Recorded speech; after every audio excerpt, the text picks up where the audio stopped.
Bonjour tout le monde. Vous allez bien, j'espère. Bon, aujourd'hui, nous allons travailler un petit peu de la communication. Je commence d'abord par un petit rappel. Qu'est-ce qu'une situation de communication?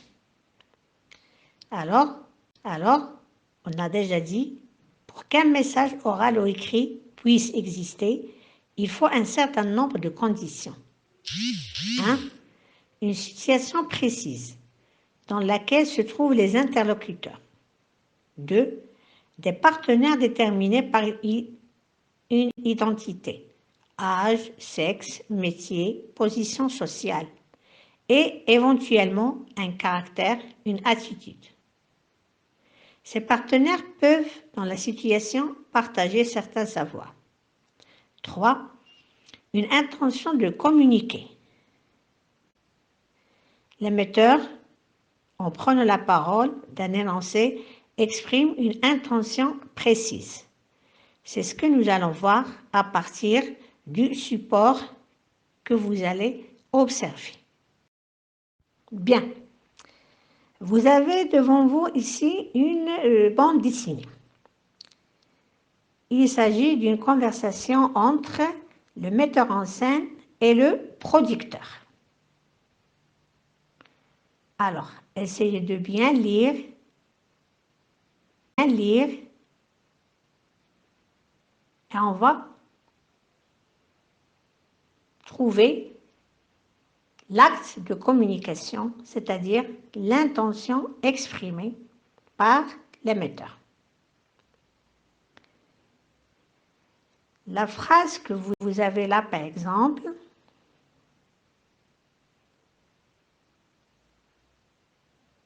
sache-le bien, tu n'auras pas un jour de plus. Encore une fois, je te le répète, sois-en persuadé. Voilà.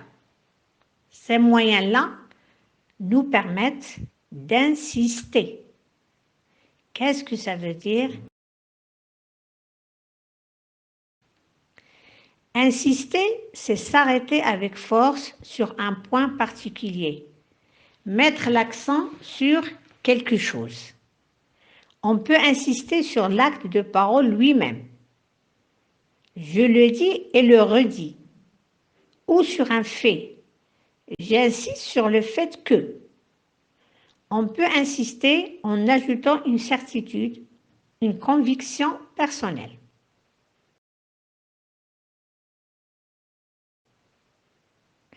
Quels sont les moyens qu'on emploie pour insister ou bien pour exprimer de l'insistance?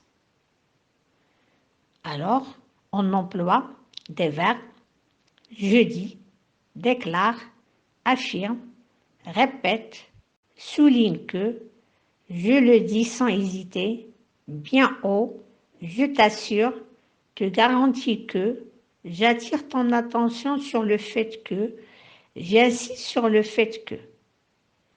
2. Des tournures impersonnelles. Il ne faut pas oublier que, il faut tenir compte que, du fait que, il faut bien noter, savoir que, on notera que, on ne saurait manquer de relever que, cela fait bien, voir, ressortir que. 3. Le impératif. Sache-le bien. Sois-en persuadé. Des expressions, paroles, sans blague, vraiment, franchement, encore une fois, n'empêche, allez, tenez.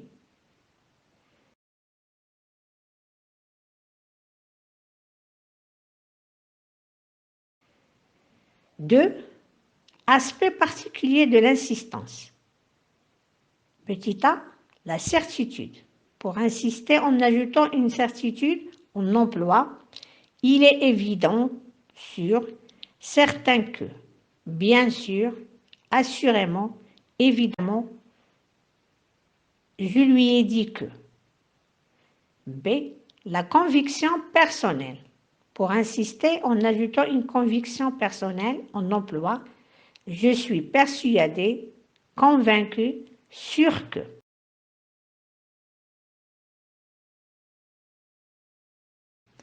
Alors après, je vous invite à faire l'exercice suivant.